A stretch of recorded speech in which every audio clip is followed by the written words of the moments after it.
Bonjour, nouveau sujet aujourd'hui dans vous et votre Mac, c'est la recharge des nouveaux MacBook Pro 2021, 14 pouces et 16 pouces.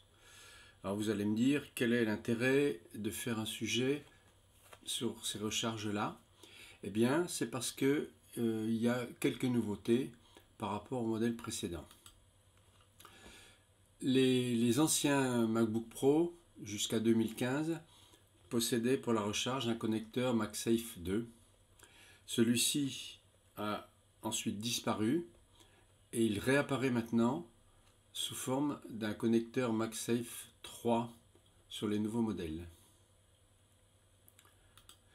Vous noterez au passage que les connecteurs mini DVI pour le Thunderbolt de l'ancien Mac ont disparu, de même que le connecteur USB-A, au profit de connecteurs plus modernes USB-C.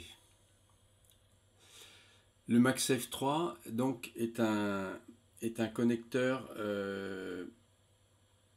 magnétique qui va s'enclencher et qui, si on tire sur le fil un peu fort, il se défait. Ça évite de faire voltiger l'ordinateur si on se prend les pieds dans le fil. Donc c'est une bonne idée de l'avoir réintroduit sur ces nouveaux Mac.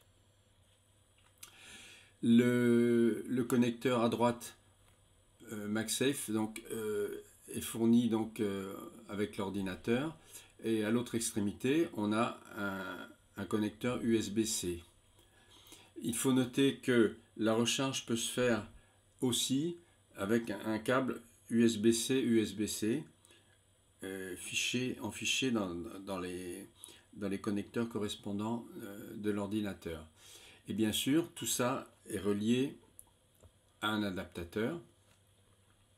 Il y a trois types d'adaptateurs fournis avec ces nouveaux MacBook Pro. À gauche, l'USB-C 140 watts, qui est exclusivement pour les modèles 16 pouces. Au milieu, un USB-C 96 watts. Et à droite, un USB-C 67 watts. Les modèles 140 watts et 96 watts permettent une recharge rapide de 50% en 30 minutes, ce qui n'est pas le cas du dernier.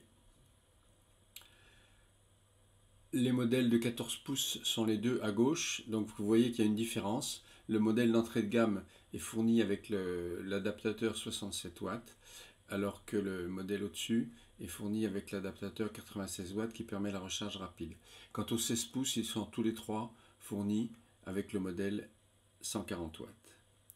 Voilà, c'est fini pour aujourd'hui et à bientôt.